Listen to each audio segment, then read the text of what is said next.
저도 우리 그 아이들을 키우면서 그런 얘기를 많이 했습니다. 최선을 다해라 그런 얘기를 많이 합니다. 어떤 데는 성적이 좀 떨어져가지고 야단을 치면은 아주 그렇게 얘기하죠. 성적이 떨어진 것 같고 야단 치는 게 아니고 최선을 다하지 않았기 때문에 내가 너를 혼낸다. 근데 그것처럼 또 애매한 말이 없습니다. 우리 아이들이 공부하면서 제일 골치 아픈 게 아마 그 말인 것 같아요. 도대체 어디까지 해야 최선을 다하는 거냐. 아마 부모님들이 말하는 그 최선은 500 맞으면 아마 너 최선을 다했구나. 아마 그럴 수 있을 것 같아. 우리도 그렇잖아요. 최선을 다했다. 그렇게 얘기를 합니다. 그때 그 최선이라고 하는 것이 도대체 어디까지가 최선이냐라고 하는 얘기입니다. 오늘 본문을 보니까 갈릴리 가나의 혼인잔치가 있었습니다. 예수님 어머니도 거기에 계셨고 예수님과 예수님의 제자들도 초청받아서 거기에 계셨습니다. 그런데 포도주가 떨어지니 예수님의 어머니께서 예수님께 말씀합니다. 포도주가 떨어졌다라고 말씀하셨어요. 예수님의 어머니 마리아는 도대체 어떤 사람입니까? 우리 아는 대로 마리아는 천사의 수태고지를 받고 잉태한 사람입니다. 처녀 잉태한 거죠. 그렇다면 마리아에게 있어서 하나님의 선택을 받았다고 하는 것은 기쁨일까? 아니면 처녀로서 아기를 가졌다고 하는, 잉태했다고 하는 창피함 중에 어느 것이 더 컸을까 하는 생각도 해보게 됩니다. 우리는 때때로 위험에 처한 사람들을 구하기 위해서 그리고 정의를 실현하기 위해서 자기의 목숨을 버리는 영웅 이야기를 많이 듣습니다. 이번에도 4대강 그 사업을 반대하면서 군위에 있는 어떤 스님께서 분신 자살을 했어요. 그래서 또 일부의 사람들이 그를 영웅으로 만들려고 그럽니다. 하여튼 그렇게 해서 영웅된 사람들이 얼마나 많은지 알 수 없습니다. 그러나 엄밀한 의미에서 그들 모두가 다 영웅이지는 않습니다. 그들은 이미 영웅의 대접을 받는 영광을 누리고 있기 때문에 그렇습니다. 진정한 희생은 여러분 대가가 없을 때 그것을 진정한 희생이라고 말하기 때문에 그렇습니다. 엄밀하게 이야기하지만 희생의 선택이 자신의 영광을 위해서라면 진정한 의미에서의 희생이 아니라 그런 말입니다. 마리아의 경우는 어떻습니까? 마리아는 천사의 수태 고지로 인해서 처녀의 몸에서 잉태를 하게 되게 됩니다. 그럼 결혼한 여인이 아기를 가졌다라고 하게 되게 되면 그건 굉장히 기쁜 일이잖아요. 시집간 딸이 전화가 옵니다. 엄마한테 엄마 아기 가졌어. 그러면 그거는 굉장히 기쁜 말입니다. 서로가 다 축하하는 얘기입니다.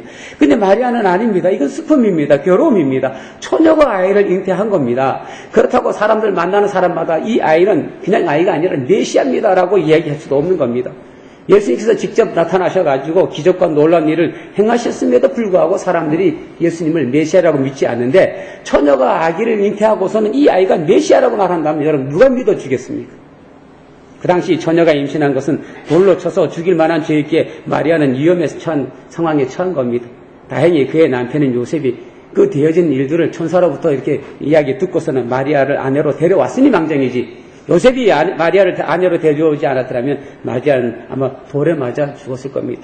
그러나 여러분 그렇다고 해서 요셉이 마리아를 아내로 데리고 왔다고 해서 마리아의 마음이 편했겠습니까? 우리 여기 아들 가진 어머니들한테 한번 물어보겠습니다.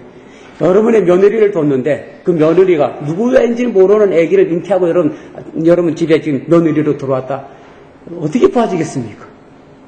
곱게 봐주겠습니까? 환영하겠습니까? 가족과 친구, 동족들로부터 의심의 눈초리를 받으면서 극도의 스트레스를 견뎌내야 했습니다. 이건 보통 사람들이 감당할 수 없는 일이에요. 그 일을 마리아는 지금 견뎌낸 겁니다. 물론 오로지 천사가 전해진 그 메시지 하나, 그 하나로 자기의 생명을 내던지면서 예수님을 양육해온 겁니다. 그러고 보면 마리아의 이런 희생은 영웅처럼 영광을 누리는 희생은 아니었습니다. 죽음보다 더한 고통을 겪으면서 아무에게도 아무 말도 할 수 없는 그런 희생이었습니다. 근데 여러분 이 역사라고 하는 거는 말입니다.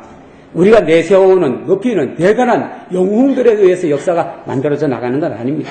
이렇게 소리 없이 고통을 당하면서 희생당하는 그들이 역사를 만들어가는 걸로 여러분 기억하셔야 됩니다. 어떻든 그렇게 고통 가운데 키운 아들에게 어머니 마리아가 말하는 겁니다. 포도주가 떨어졌다. 그런데 아들 예수의 대답은 뜻밖이었어요. 제가 가지고 있는 표준세번역 개정판은 여자요. 그것이 나와 당신에게 무슨 상관이 있습니까? 아직도 내 때가 오지 않았습니다. 라고 말합니다. 이 유대 사회는 이 사막 지역이 있기 때문에 온통 그 흙탕물입니다.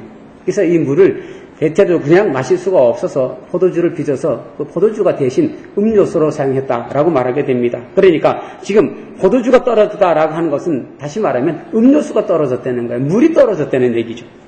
잔치집에 잘 차려진 음식이 많다 할지라도 여러분 물이 없다라고 하는 그런 얘기입니다. 포도주, 술이 없다는 얘기가 아니고 물이 없다는 거예요. 물이 없어서 더 이상 음식을 먹을 수 없고 연애를 계속할 수 없는 상황이다라고 얘기해 주고 있는 겁니다. 우리는 이걸 읽을 때마다 포도주로만 생각합니다. 술이 없다고 생각하는 거지요. 그렇기 때문에 별로 절박감이 없어요. 예수 안 믿는 우리들은 그게 차라리 잘 되지 않았느냐. 술 없으면 술 안 먹고 그러면 훨씬 더 깨끗하고 좋을 텐데 뭘 그러느냐. 차라리 술이 없는 게 훨씬 나을 수 있다. 가볍게 생각합니다. 근데 그건 그들의 음료수였어요. 물이었어요. 그러면 상황이 다릅니다. 물이 없는 그런 상황이라고 하는 것을 생각하게 되면 더 절박한 느낌을 가지게 됩니다. 이걸 모르실 리 없는 예수님께서 그 어머니의 간청에 대해서 여자여 그것이 나와 당신에게 무슨 상관이 있습니까? 아직도 내 때가 오지 않았습니다. 라고 대답합니다. 그래서 이 본문의 말씀을 가지고 많은 성서학자들이 여러 가지로 별의별 해석과 별의별 이야기들을 다 합니다. 근데 이 말을 좀 히브리 사람들이 가지고 있는 생각으로 우리가 다시 해석을 한다면 여자여 나와 당신이 무슨 상관이 있나이까? 기억성경하고 조금 다릅니다만 그렇게 돼 있어요. 이 말은 뭔 말이냐면 지금 예수님께서는 포도주가 떨어진 것이 나하고 상관이 없다라고 말씀하시는 게 아니라는 겁니다. 하나님의 아들로서의 나와 사람으로서의 당신이 무슨 상관이 있느냐라고 하는 그런 의미를 가지고 있는 겁니다. 다시 말하면 당신은 이제 하나님의 아들이고 어머니는 사람이라는 거죠. 거기에 대한 관계를 분명히 해주게 됩니다. 이렇습니다. 포도주가 되기 위해서는 여러분 뭐가 있어야 되는지 아십니까? 포도가 있어야 됩니다. 근데 이 포도가 그냥 포도주 되는 게 아닙니다. 오랫동안 외부 공기가 차단되도록 완전히 밀봉되어 있어야 돼요. 그리고 그 안에서 포도가 발효되어 가지고 포도주가 되는 겁니다. 이걸 가지고 변화라 그럽니다. 변화라고 하는 것은 언제나 과정이 있습니다. 그런데 여러분 창조는 단번에 이루어집니다. 하나님께서 빛이 있어라 라고 말씀하시자 우주의 먼지들이 모여지고 바람이 불고 이래가지고 덩어리가 돼가지고 이런 과정이 있었던 게 아니었어요. 빛이 있어라 하니까 그냥 바로 빛이 생긴 겁니다. 이걸 창조라고 그렇게 얘기를 하는 겁니다. 그렇다면 예수님께서 물로 포도주를 변화시킨 것은 변화입니까? 창조입니까? 창조입니다. 물이 변하여 포도주 됐네. 우리 노래를 그렇게 부르는데 그게 아니고 물이 변하여 포도주 된 것이 아니고 예수님께서 포도주를 만드신 거예요. 엄밀하게 말하자면.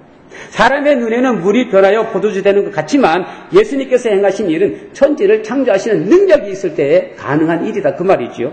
그렇기에 여자여 그것이 나와 당신에게 무슨 상관이 있습니까? 아직도 내 때가 오지 않았습니다. 라고 말씀하신 것은 단지 포도주가 떨어진 것이 나하고 아무 상관이 없다. 또는 마리아 당신하고 나하고 아무런 관계가 없다. 그런 말들은 아니라는 겁니다. 물이 포도주가 되게 하는 것은 하나님의 거룩한 섭리였어요. 그는 하나님의 능력으로만 가능한 창조였어요. 그렇기에 피조물인 마리아가 비록 예수님의 어머니이지만 세상을 만드신 하나님이신 예수님께서 하나님의 일을 이루려 하시는 일에서는 이래라 저래라 할 수 없다는 얘기입니다. 지금 예수님은 그 어머니를 무시하거나 박대하시는 것이 아니에요. 조물주와 피조물의 관계를 객관화시키고 분명히 하는 겁니다. 하나님의 거룩하고 위대한 뜻은 인간관계적인 어떤 관계 속에서 이루어지는 영역의 것이 아니라는 거죠. 비록 마리아가 예수님의 어머니지만 어머니의 말씀을 따라서 하나님의 일이 이루어질 수 없다는 겁니다. 천주교는 그렇게 말하나 봅니다. 예수님의 어머니께 잘 말씀을 드리게 되면 그 예수님의 어머니 마리아가 그래도 예수님의 어머니니까 아들 예수에게 가가지고 이렇게 좀 해주길 바란다 라고 얘기하게 되게 되면 내가 기도하는 것보다 훨씬 나아서 그렇게 한다 그렇게 받아들이는 것 같아요. 자세한 건 잘 모르겠습니다만 그렇게 얘기한 사람도 있더라고요. 그분이 천주교에 대한 진리에 대해서 얼마나 아는지 모르겠습니다. 하여튼 그렇게 얘기한 사람이 있어요. 어떻습니까? 어머니의 말씀이니까 아들 예수께 우리가 기도하는 것보다 더 잘 들어주실 거라는 얘기입니다. 그런데 그게 아니라는 겁니다. 하나님의 일은 어머니가 이렇게 하란다고 되어지고 저렇게 하란다고 되는 게 아니라는 거예요. 이거는 한 걸음 더 나아가서 하나님의 역사는 사람의 간청이나 요청에 의해서 되는 게 아니다라고 우리에게 분명히 말씀하고 있는 겁니다. 하나님의 일은 사람의 요청과 관계없이 하나님의 뜻에 따라 이루어지는 겁니다. 아마 사람들이 곁에 있었다면 마리아의 얼굴이 좀 뜨거워졌을 것 같아요. 세상에 이런 망신이 어디 있습니까? 아들이 어머니가 아들에게 말했는데 그 아들의 말이 여자여 그것이 나와 당신에게 무슨 상관이 있습니까? 아직도 내 때가 오지 않았습니다. 라고 말하면 제가 보기에 우리 교회도 아마 몇몇 어머니는 화가 나서 집으로 돌아갔을 것 같아요. 곁에서 그 광경을 본 사람들은 따가운 눈총으로 의심스러운 모습으로 저거 모자지간이 맞아? 라고 바라보고 있을 것입니다. 근데 놀라운 것은 마리아가 일꾼들에게 말합니다. 5절에 그 어머니가 일꾼들에게 이르기를 무엇이든지 그가 시키는 대로 하세요. 라고 말합니다.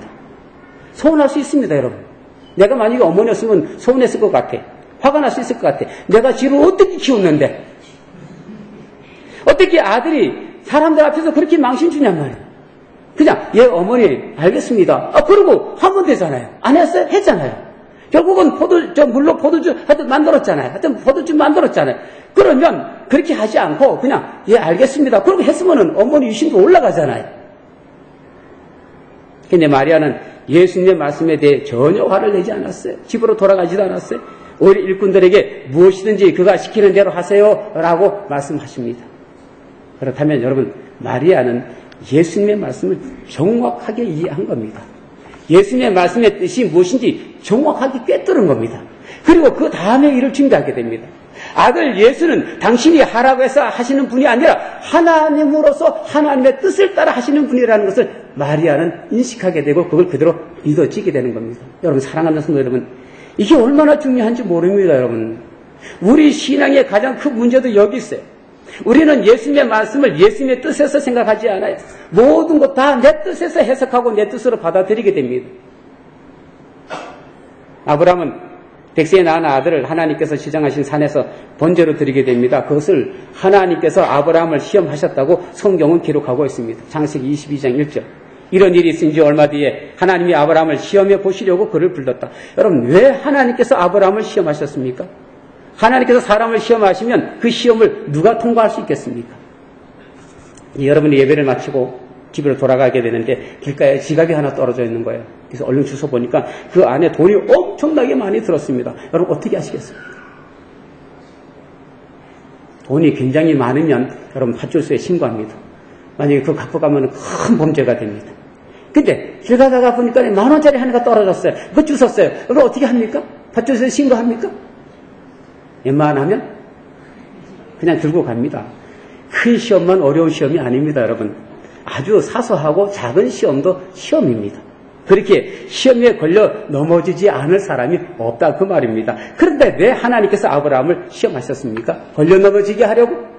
그 시험으로 말미암아 하나님께서 아브라함의 무엇을 보셨다고 말씀하십니까? 창세기 22장 16절 18절에 주님의 말씀이다. 내가 친히 맹세한다. 너가 그렇게 너의 아들까지 너의 외아들까지 아끼지 않았으니 내가 반드시 너에게 큰 복을 주며 너의 자손이 크게 불어나서 하늘의 별처럼 바닷가의 모래처럼 많아지게 하겠다. 너의 자손은 원수의 성을 차지할 것이다. 너가 나에게 복종하였으니 세상 모든 민족이 너의 자손의 덕을 입어서 복을 받게 될 것이다. 뭔 얘기입니까? 그 시험을 통해서 하나님은 아브라함의 믿음을 보신 거예요. 하나님 말씀에 대한 아브라함의 복종을 보신 거예요. 그래서 아브라함에게 복을 주시겠다고 약속하시게 된 겁니다. 어머니 마리아의 요청을 거절하신 까닭이 여기 있습니다. 그 어머니로 하여금 아들 예수를 보게 한 것이 아니라 이제는 하나님 예수로 보게 하신 겁니다. 신앙은 내가 예수님을 누구로 보느냐에 따라서 달라지게 됩니다. 여전히 내 기도, 내 요구를 들어주시는 분이라고 여긴다면 우리에게 예수님은 아무런 의미가 없습니다. 성경은 이 기적이 예수님께서 처음 행하신 기적이라고 그렇게 표현합니다. 만약에 예수님께서 어머니 마리아가 요청한 대로 해 주었다면 앞으로도 계속 그렇게 하셔야 될 겁니다. 사람이란 참 묘합니다. 처음에 한번 그런 요청 들어주게 되면 다음에 또 요청합니다. 그럼 다음에 또 들어줘야 됩니다.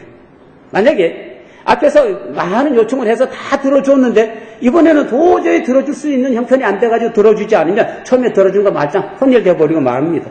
화냅니다. 처음엔 들어주면서 왜 지금은 안 들어주느냐고 화를 냅니다.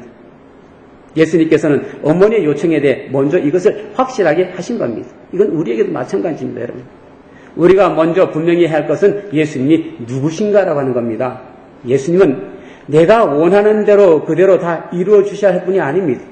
예수님은 사람들이 이러랜다고 이러고 저러랜다고 저렇게 하셔야 할 분이 아닙니다. 예수님은 하나님이십니다. 마리아는 지금 예수님이 자신의 아들이기 전에 하나님의 아들이신 것을 받아들이는 거예요. 그렇다면 여러분, 믿음이 더 높아졌습니까? 낮아졌겠습니까? 믿음이 훨 좋아졌죠.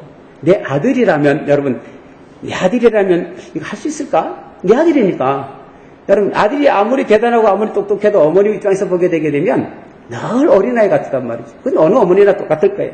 그러니까 예수님이 분명히 자기가 성령으로 잉태한 것을 다 알고 있는 거니까, 그러니까 분명히 메시아인 것은 틀림없이 믿는 믿음이지만, 그래도 내 아들로 여전히 남아있다고 할 것 같으면 과연 포도주 문제를 해결할 수 있을까라고 하는 어떤 의아심이 생길 겁니다. 그러나 하나님이라면 포도주 문제는 얼마든지 해결할 수 있다고 하는 확신이 생기게 되지요. 그러니까 일꾼들에게 뭐라고 말합니까?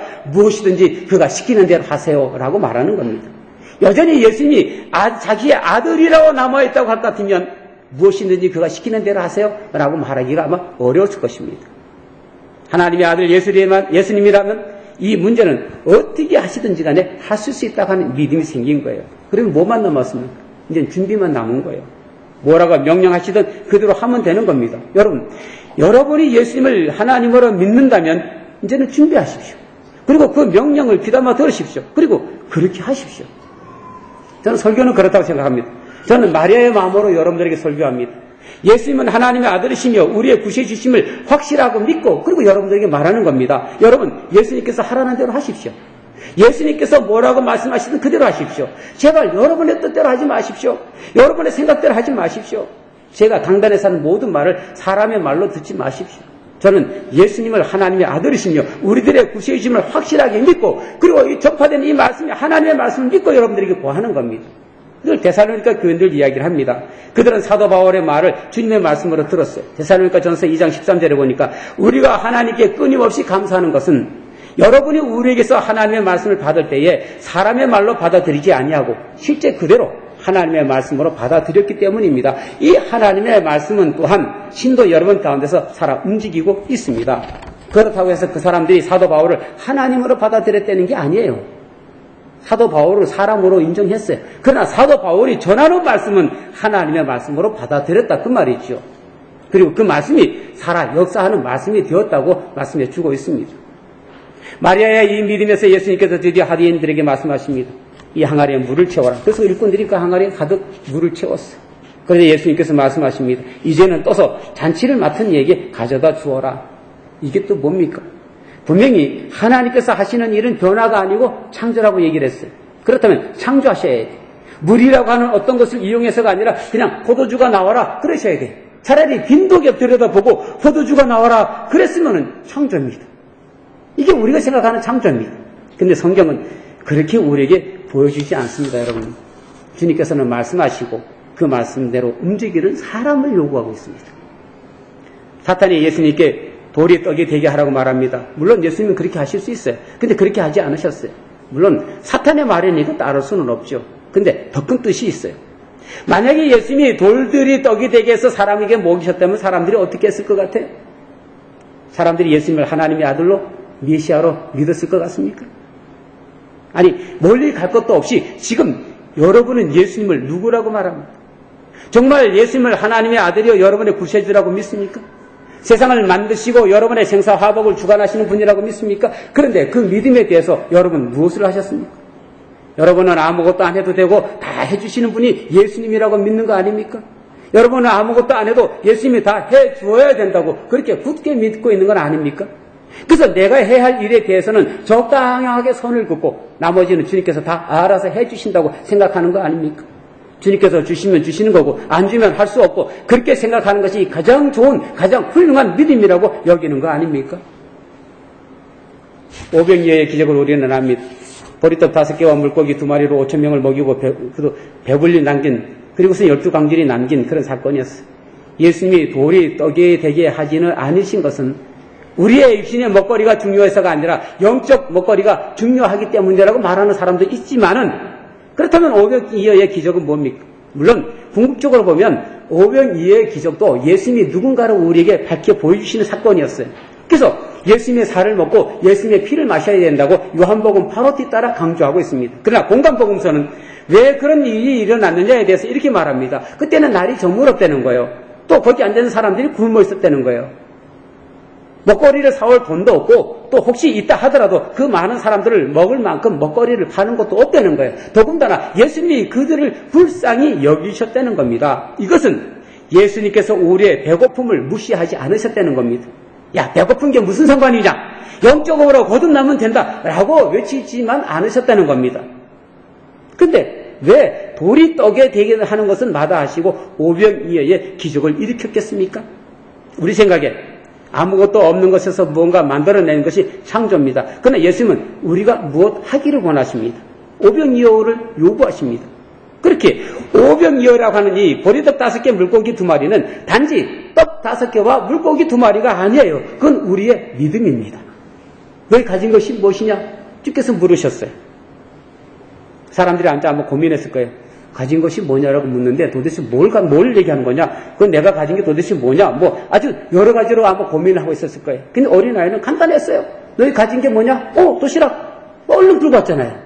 그게 여러분 말씀에 대한 순종입니다. 그게 믿음입니다. 그 믿음 위에 주님의 역사가 일어나는 겁니다. 이 항아리에 물을 채워라. 지금 포도주가 떨어졌어요. 그런데 그 돌 항아리에 물을 채워서 어떻게 하시겠다는 말입니까? 그런데 일꾼들이 그렇게 했어요. 가득 채웠어요. 예수님께서 다시 말씀하십니다. 이제는 떠서 잔치를 맡은 이에게 가져다 주어라. 저는 이렇게 생각합니다.